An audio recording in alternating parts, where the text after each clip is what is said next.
ওম শান্তি। 1 আগস্ট 2024 প্রাতঃমুরলি বাপদাদা মধুবন।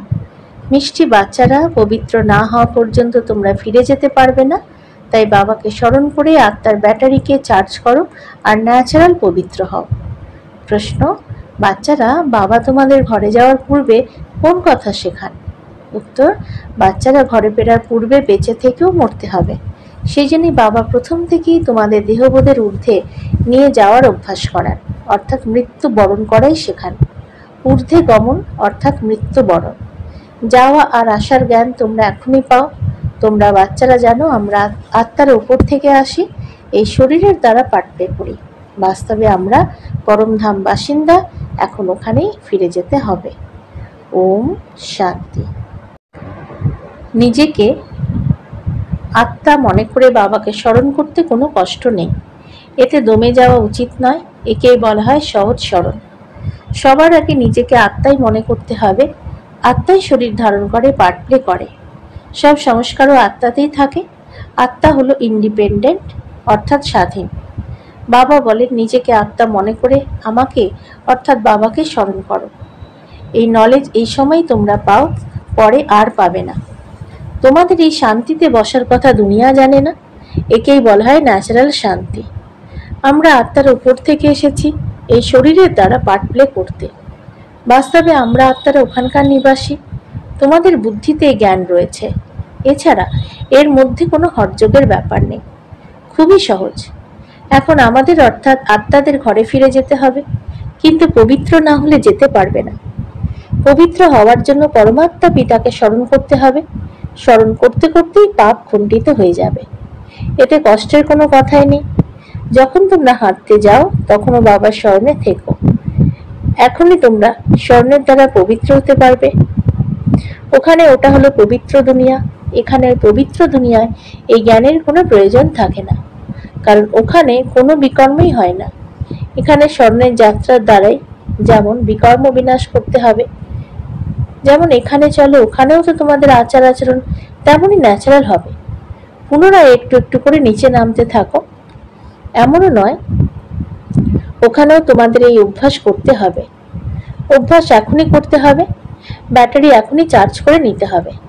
পুনরায় ধীরে ধীরে ব্যাটারি ডিসচার্জ হয়ে যাবে। ব্যাটারি চার্জ করবার জ্ঞান এখন এই একবারই পাওয়া যায়। শতপ্রধান থেকে তমপ্রধান হতে তোমাদের কতখানি সময় লেগে যায়? শুরু থেকে একটু একটু করে ব্যাটারি কম হতে থাকে। মূল লোকে তো থাকে আত্মারাই, শরীর তো থাকে না। তাই ন্যাচারালি অধঃপতন অর্থাৎ ব্যাটারি কম হওয়ার কোনো কথা নেই। মোটর গাড়ি যখন চলবে তখনই তো তার ব্যাটারি কম হতে থাকবে। মোটর যদি দাঁড়িয়ে থাকে তাহলে কি তার ব্যাটারি চলবে? না, চলবে না। মোটর যখন চলবে তখনই তার ব্যাটারি চালু হবে। যদিও মোটরে ব্যাটারি চার্জ হতে থাকে, কিন্তু তোমাদের ব্যাটারি এখন একবারই এই সময়তেই চার্জ হয়। যখন তোমরা এখানে পুনরায় শরীরের দ্বারা কর্ম করো তখন একটু একটু করে ব্যাটারি কম হয়ে যায়। প্রথমে বোঝাতে হবে তিনি হলেন সুপ্রিম ফাদার, যাকে সর্ব আত্মারাই স্মরণ করে। হে ভগবান বলে, তিনি হলেন বাবা, আমরা তার সন্তান। বাচ্চারা, এখানে তোমাদের বোঝানো হয় ব্যাটারি কিভাবে চার্জ করতে হয়। ঘুরতে ফিরতেও বাবাকে স্মরণ করো, তবে শতপ্রধান হয়ে যাবে। কোনো কথা না বুঝলে জিজ্ঞাসা করতে পারো, যদিও খুবই সহজ। 5000 বছর পর আমাদের ব্যাটারি ডিসচার্জ হয়ে যায়। বাবা এসে সকলের ব্যাটারি চার্জ করে দেন। বিনাশের সময় সকলেই ঈশ্বরকে স্মরণ করে। মনে করো বন্যা হয়েছে, তখনও যারা ভক্ত হবে তারা ভগবানকে স্মরণ করবে, কিন্তু সেই সময় ভগবানের কথা স্মরণে আসতে পারে না। আত্মীয় পরিজন ধন দৌলত স্মরণে আসে, যদিও হে ভগবান বলে, কিন্তু সেও বলতে হয়, তাই বলে। ভগবান হলেন বাবা, আমরা ওনার সন্তান। এ তো জানেই না। তারা সর্বব্যাপীর উল্টো জ্ঞান পায়। বাবা এসে সঠিক জ্ঞান প্রদান করেন। ভক্তির ডিপার্টমেন্ট আলাদা। ভক্তিতে ঠক্কর খেতে হয়। ব্রহ্মার রাত তথা ব্রাহ্মণদের রাত, ব্রহ্মার দিন তথা ব্রাহ্মণদের দিন। এইরকম তো বলা হয় না যে শূদ্রদের দিন, শূদ্রদের রাত। এই রহস্যই বাবা বসে বোঝান। এ হলো অসীম জগতের রাত বা দিন। এখন তোমরা দিনের দিকে যাত্রা করেছ। রাত সম্পূর্ণ হয়েছে, এই কথা শাস্ত্রতে রয়েছে। ব্রহ্মার দিন ব্রহ্মার রাত বলে, কিন্তু জানেন তোমাদের বুদ্ধি এখন অসীম জগতে চলে গেছে। এমন তো দেবতাদেরও বলা যেতে পারে যে বিষ্ণুর দিন, বিষ্ণুর রাত, কারণ বিষ্ণু আর ব্রহ্মার সম্পর্ক বোঝানো হয়। ত্রিমূর্তির অকুপেশন কি তা আর কেউ তা বুঝতে পারে না। ভক্তরা তো ভগবানকে কুর্ম মৎস্য বা জন্ম মৃত্যুর চক্রতে নিয়ে গেছে। রাধাকৃষ্ণ ইত্যাদিরাও মানুষ, কিন্তু দৈবী গুণসম্পন্ন। এখন তোমাদের এমন হতে হবে, পরের জন্মে দেবতা হয়ে যাবে। 84 জন্মের যে হিসেব নিকেশ ছিল তা এখন পূর্ণ হয়েছে, পুনরায় রিপিট হবে। এখন তোমরা এই শিক্ষা প্রাপ্ত করছো। বাবা বলেন, মিষ্টি মিষ্টি বাচ্চারা নিজেদের আত্মা নিশ্চয় করো। মানুষ বলেও আমরা পাঠধারী, কিন্তু আমরা আত্মার ওপর থেকে কিভাবে আসি এটা জানে না। নিজেকে দেহধারী মনে করে নেয়। আমরা আত্মার উপর থেকে আসি। পুনরায় কবে যাব? উপরে যাওয়া অর্থাৎ মারা যাওয়া, শরীর পরিত্যাগ করা। মৃত্যু কে চায়? এখানে তো বাবা বলেছেন তোমরা এই শরীরকে ভুলতে থাকো। তোমাদের জীবন মৃত অবস্থা বাবাই শেখান, যার কেউই শেখাতে পারে না। তোমরা এসেছো নিজেদের ঘরে ফিরে যাওয়ার জন্য। ঘরে কিভাবে যাবে সেই জ্ঞান এখনই পাওয়া যায়। মৃত্যুলোকে এ তোমাদের অন্তিম জন্ম। অমরলোক সত্যযুগকে বলা হয়। বাচ্চারা, তোমাদের বুদ্ধিতে এখন রয়েছে আমরা অতি শীঘ্র ফিরে যাব। সর্বপ্রথমে মুক্তিধামে যেতে হবে। এই শরীররূপী বস্ত্র এখানেই ছাড়তে হবে, তবেই আত্মা ঘরে ফিরে যাবে। যেমন পার্থিব জগতের অ্যাক্টররা নাটক সম্পূর্ণ হয়ে গেলে বস্ত্রাদি সেখানেই ছেড়ে ঘরের পোশাক পরে ঘরে ফিরে যায়। তোমাদের এখন এই বস্ত্র পরিত্যাগ করেই ফিরে যেতে হবে। সত্যযুগে তো অল্প সংখ্যক দেবতা থাকে, এখানে অগণিত মানুষ। ওখানে তো হবেই এক আদি সনাতন দেবী দেবতা ধর্ম। এখন নিজেদের হিন্দু বলে, নিজেদের শ্রেষ্ঠ ধর্মকে ভুলে গেছে, তবেই তো দুঃখী হয়ে পড়েছে। সত্যযুগে তোমাদের কর্ম ধর্ম শ্রেষ্ঠ ছিল, এখন কলিযুগে ধর্মভ্রষ্ট। বুদ্ধিতে কি আসে যে আমরা কিভাবে অধঃপতনে গেছি? এখন তোমরা অসীম জগতের বাবার পরিচয় দাও। অসীম জগতের বাবা এসে নতুন দুনিয়া স্বর্গ রচনা করেন, বলেন মন্মনা ভব। এই হলো গীতারই শব্দ। সহজ রাজযোগের জ্ঞানের নাম দেওয়া হয়েছে গীতা। এই হলো তোমাদের পাঠশালা। বাচ্চারা সে পড়া পড়ে, তাই বলা হবে এ হলো আমাদের বাবার পাঠশালা। যেমন কোনো বাচ্চার বাবা যদি প্রিন্সিপাল হয়, তখন সে বলবে আমি আমার বাবার কলেজে পড়ি। তার মাও যদি প্রিন্সিপাল হয়, তখন বলবে আমার মা বাবা দুজনেই প্রিন্সিপাল, দুজনেই পড়ায়। আমার মাম্মা বাবার কলেজ, তোমরা বলবে আমাদের মাম্মা বাবার পাঠশালা, দুজনেই পড়ায়। দুজনেই এই আধ্যাত্মিক কলেজ বা ইউনিভার্সিটি খুলেছে, দুজনেই একত্রে পড়ায়। বাবা বাচ্চাদেরকে দত্তক করেছেন, এ হলো অতি গুহ্য জ্ঞানের কথা। বাবা কোনো নতুন কথা বোঝান না, কল্পপূর্বেও এ কথাই বুঝিয়েছিলেন। হ্যাঁ, এত এত নলেজ যে প্রতিদিন আরো আরো গুহ্য হতে থাকে। দেখো আত্মার কথা এখন তোমাদের কিভাবে বোঝানো হয়। এত ছোট আত্মায় 84 জন্মের পাঠ ভরা থাকে, তা কখনো বিনাশপ্রাপ্ত হয় না। আত্মা অবিনাশী, তাই তার পাঠও অবিনাশী। আত্মা কান দিয়ে শুনলো, শরীর আছে তাই তার পাঠও রয়েছে। শরীর থেকে আত্মা পৃথক হয়ে গেলে তখন আর জবাব পাওয়া যায় না। এখন বাবা বলেন, বাচ্চারা তোমাদের ঘরে ফিরে যেতে হবে। এই পুরুষোত্তম সঙ্গম যুগ যখন আসে তখনই ফিরে যেতে হয়। এর মুখ্যত চাই পবিত্রতা। শান্তিধামে পবিত্র আত্মারাই থাকে। শান্তিধাম আর সুখধাম দুই হলো পবিত্র ধাম। ওখানে শরীর নেই, আত্মা পবিত্র, ওখানে ব্যাটারি ডিসচার্জ হয় না। এখানে শরীর ধারণ করলে মোটর চালু হয়। মোটর দাঁড়িয়ে থাকলে পেট্রোল কি কম হয়ে যায়? না, হয় না। এখন তোমাদের আত্মাদের জ্যোতি অনেক কম হয়ে গেছে, সম্পূর্ণ নিভে যায় না। যখন কেউ মারা যায় তখন প্রদীপ জ্বালানো হয়, তারপরে তাকে অতি সন্তর্পণে রাখা হয় যেন নিভে না যায়। আত্মজ্যোতি কখনোই নিভে যায় না, এ তো অবিনাশী। এইসব কথাই বাবা বসে বোঝান। বাবা জানেন এরা অতি মিষ্টি বাচ্চা, এরা সকলেই কামচিতায় বসে জ্বলে পুড়ে ভস্য হয়ে গেছে। পুনরায় এদের জাগরিত করে। সম্পূর্ণ তমপ্রধান, মৃতবাদ হয়ে পড়েছে। বাবাকে চেনেই না। মানুষ এখন আর কোনো কর্মের নয়। মানুষের মাটি কোনো কাজে লাগে না।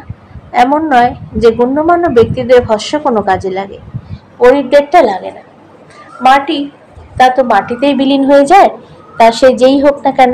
কেউ জ্বালিয়ে দেয়, কেউ কবর দেয়, পার্সিরা কুয়োর উপর রেখে দেয়, আর পাখিরা এসে মাংস খেয়ে নেয়। তারপর হাড় গোড় সব নিচে গিয়ে পড়ে। এগুলো তবু কোনো কাজে লাগে? দুনিয়ায় তো অসংখ্য মানুষ মারা যাচ্ছে। এখন তোমাদের নিজে থেকেই শরীর ত্যাগ করতে হবে। তোমরা এখানে এসেইছ শরীর পরিত্যাগ করে ঘরে ফিরে যেতে, অর্থাৎ মৃত্যু বরণ করতে। তোমরা আনন্দের সাথে ঘরে ফিরে যাও, কারণ জানো আমরাই জীবন মুক্তিতে যাব। যারা যেমন পার্ট প্লে করেছিল শেষ পর্যন্ত সেটাই পালন করবে। বাবা পুরুষার্থ করাতে থাকবে, সাক্ষী হয়ে দেখতে থাকবে। এ হলো বুঝবার মতো বিষয়, এতে ভয়ের কোনো কারণ নেই। আমরা স্বর্গে যাওয়ার জন্য নিজেরাই পুরুষার্থ করে শরীর ত্যাগ করি। বাবাকে স্মরণ করতে হবে, তবেই অন্তিম সময় সদ্গতি হয়ে যাবে। এতেই পরিশ্রম রয়েছে, প্রত্যেকের পড়াতেই পরিশ্রম আছে। ভগবানকে এসে পড়াতে হয়। অবশ্যই পড়াশোনাটা অত্যন্ত উচ্চাঙ্গের, এতে আবার দৈবিক গুণও চাই। লক্ষ্মী নারায়ণের মতো এমন হতে হবে। এনারা সত্যযুগে ছিলেন, এখন আবার তোমরা সত্যযুগী দেবতা হতে এসেছ। এই মবজিদ কত সহজ, ত্রিমূর্তিতেও তো পরিষ্কার। চিত্রবৃত্তে যদি ব্রহ্মা বিষ্ণু শঙ্কর ইত্যাদি না থাকে, তাহলে আমরা কিভাবে বোঝাবো?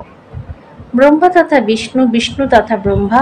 ব্রহ্মার অষ্টভুজা শতভুজা দেখানো হয়, কারণ ব্রহ্মার কত কত সংখ্যক বাচ্চা রয়েছে, তাই ওরা এমন চিত্র তৈরি করে দিয়েছে। তাহলে এত ভুজা বিশিষ্ট মানুষ হয় কি? না, হয় না। রাবণের 10 মাথার অর্থ আছে, এমন মানুষ কখনো হয় না। একথা বাবা এসে বোঝান। মানুষ তো কিছুই জানে না, এও এক খেলা। এ কেউই জানে না যে এই খেলা কবে থেকে শুরু হয়েছে। বলে দেয় পরম্পরা থেকে। আরে সে কবে থেকে? মিষ্টি মিষ্টি বাচ্চাদের বাবা পড়ান, তিনি টিচার আবার গুরুও, তাহলে বাচ্চাদের কত খুশি হওয়া উচিত। এই মিউজিয়াম ইত্যাদি কার ডাইরেকশনে খোলে? এখানে রয়েছে তো মা, বাবা আর বাচ্চারা। অসংখ্য বাচ্চা রয়েছে, ডাইরেকশন অনুসারে খুলতে থাকে। লোকেরা বলে, তোমরা বলো ভগবানও বাঁচো, তাহলে রথের দ্বারা আমাদের সাক্ষাৎকার করাও। আরে তোমরা আত্মার সাক্ষাৎকার করেছো কি? এত ছোট বিন্দু সাক্ষাৎকার তোমরা কিভাবে করবে? প্রয়োজন নেই, এখানে আত্মাকে জানতে হবে। আত্মা ভ্রুকুটির মধ্যভাগে থাকে, যার আধারে এত বড় শরীর চলে। এখন তোমাদের কাছে না রয়েছে লাইটের, না রয়েছে রত্নজড়িত মুকুট। দ্বিমুকুট পাওয়ার লক্ষ্যেই তোমরা পুনরায় পুরুষার্থ করছো। প্রতি কল্পে তোমরা বাবার কাছ থেকে উত্তরাধিকারের আশীর্বাদ প্রাপ্ত করো। বাবা প্রশ্ন করেন, পূর্বে কবে মিলিত হয়েছ? তখন বলে, হ্যাঁ বাবা, প্রতি কল্পেই মিলিত হয়েছি। কেন? এরকম লক্ষ্মীনারায়ণ হওয়ার জন্য। এরা সকলে একই কথা বলবেন। বাবা বলেন, আচ্ছা ভালো বলেছ, এখন পুরুষার্থ করো। সকলেই তার নর থেকে নারায়ণ হবে না, প্রজাও চাই। সত্যনারায়ণের কথাও পাঠ হয়, ওরা পাঠ করে শোনায়, কিন্তু বুদ্ধিতে কিছু থাকে না। বাচ্চারা, তোমরা জানো ওটা হলো শান্তিধাম, নিরাকারী দুনিয়া। তারপর সেখান থেকে যাবে সুখধাম। একমাত্র সেই বাবাই সুখধামে নিয়ে যাবেন। তোমরা যখন কাউকে বোঝাবে, তখন বলো এখনই ঘরে ফিরে যেতে হবে। অশরীরী বাবাই তো আত্মাকে তার নিজের ঘরে নিয়ে যাবে। এখন বাবা এসেছেন, ওনাকে কেউ জানে না। বাবা বলে, আমি যে শরীরে আসি সেও জানে না। রথের তিনি ব্রহ্মা, তাই না? প্রত্যেকটি পথেই আত্মা প্রবেশ করে, সকলের আত্মাই ভ্রুকুটির মধ্যস্থলে থাকে। বাবাও এসে ভ্রুকুটির মধ্যস্থলে বসবে। তিনি অতি সহজভাবে বোঝান। একমাত্র পিতাই হলেন পতিত পাবন। বাবার সব বাচ্চারাই এক সমান, তাদের প্রত্যেকের নিজের নিজের পাঠ রয়েছে, এতে কেউ ইন্টারফেয়ার করতে পারে না। আচ্ছা, মিষ্টি মিষ্টি হারানিধি বাচ্চাদের প্রতি মাতা পিতা বাপদাদার স্মরণে স্নেহ সুমন আর সুপ্রভাত। আত্মাদের পিতা তার আত্মারূপী বাচ্চাদেরকে জানালেন নমস্কার।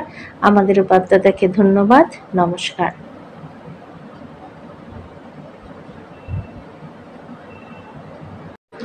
ধারণার জন্য মুখ্য সার: 1. এই শরীররূপী বস্ত্র থেকে মোহ কাটিয়ে জীবিত অবস্থাতেই মরতে হবে, অর্থাৎ নিজের সমস্ত পুরনো হিসেব নিকাশ চুকিয়ে ফেলতে হবে। 2. দ্বিমুকুটধারী হওয়ার জন্য ঈশ্বরীয় পড়াশোনায় আরও অধিক পরিশ্রম করতে হবে, দৈবিক গুণ ধারণ করতে হবে। যেমন লক্ষ্য তেমনই শুভবাণী, পুরুষার্থ তেমনই করতে হবে। বরদান: অকল্যাণের সংকল্পকে সমাপ্ত করে অপকারীদেরকে উপকার করা, জ্ঞানী তো আত্মা ভব। কেউ যদি প্রতিদিন তোমাদের নিন্দা করে, অকল্যাণ করে, গালি দেয়, তথাপি তাদের প্রতি মনের মধ্যে ঘৃণাভাব যেন না আসে। অপকারীকে উপকার করা, এটাই হলো জ্ঞানিত আত্মার কর্তব্য। যেরকম তোমরা বাচ্চারা বাবাকে 63 জন্মগালি দিয়েছ, তথাপি বাবা কল্যাণকারী দৃষ্টি দিয়ে দেখেছেন। সুতরাং ফলো ফাদার। জ্ঞানিত আত্মার অর্থ হলো সকলের প্রতি কল্যাণের ভাবনা থাকবে, অকল্যাণ সংকল্প মাত্র যেন না হয়। স্লোগান: মনমনা ভাবস্থিতিতে স্থিত থাকো, তাহলে অন্যদের মনের ভাবনাকে জানতে পারবে। ওম শান্তি।